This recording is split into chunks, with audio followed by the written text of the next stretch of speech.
বেশ খিদা পেয়েছে, কি যে করি। আশেপাশে খাবার দেখা যাচ্ছে, কিন্তু আমি তো চিল।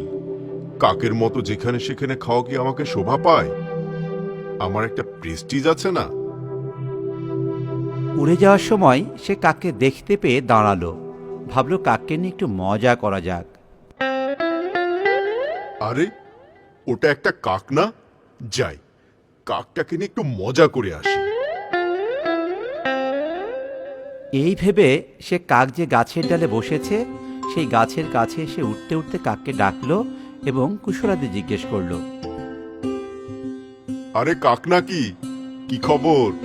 তোমাকে তো দেখাই যায় না আজকাল। চিলমশাই, আমি ভালো আছি।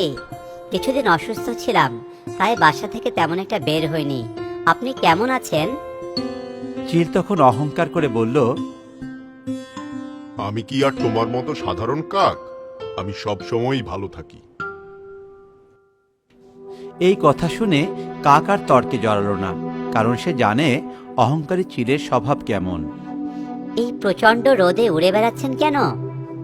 তখন চিল আবার অহংকারের সুরে উত্তর দিল, আমি তো আর তোমার মতো আবর্জনা, উচ্ছিষ্ট এসব যাতা খাই না, তাই একটু ভালো খাবারের খুঁজে বেরিয়েছি। তা তুমি আজ দুপুরে কি খেলে শুনি? এক বাসার পাশ দিয়ে যাওয়ার সময় পোলাও, বিরিয়ানি এসবের সুঘ্রাণ পেয়ে খুব আশা নিয়ে গিয়েছিলাম, কিন্তু ওরা তাড়িয়ে দিল। তাই রাস্তার ধারে পড়ে থাকা কিছু উচ্ছিষ্ট খেয়েই আজকের দিনটা কাটাতে হবে। এই কথা শুনে চিল হাসতে শুরু করলো, বলল, জানতাম যে তুমি এমনই কিছু বলবে।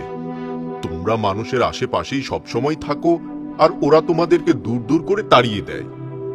এতটুকুও কদর করে না তোমাদের। অথচ আমাকেই দেখো, আমি মানুষের আশেপাশে সচরাচর যাই না, আর গেলেও মানুষ আমাকে ভয় পেয়ে চলে। তাই আমার সামনে ভালো মন্দ খাবার পড়ে থাকলেও খেতে সমস্যা হয় না। এই কথা শুনে কাক ভীষণ মন খারাপ করে ফেলল, আর চিল কাকের এই অবস্থা দেখে হেসে হেসে উড়ে গেল। এভাবে অনেকক্ষণ কেটে যাওয়ার পর দুপুর থেকে বিকেল গড়িয়ে সন্ধ্যা হলো। চিল আবার উঠতে উঠতে ওই কাকের কাছে এসে বসল। কাক মনে মনে চিলকে দেখে বিরক্ত হলো। আবার কেন যে এসেছে চিলটা? দুপুরের মতো কাণ্ড করবে না তো আবার? কিন্তু চিল কাককে ডেকে বলল, আমি দুপুরের ব্যবহারের জন্য খুবই লজ্জিত, আমাকে ক্ষমা করে দাও। কাক তো এই কথা শুনে খুব অবাক। অহংকারী চিলের মুখে এ আবার কি কথা? চিল তখন আবার বলতে লাগলো,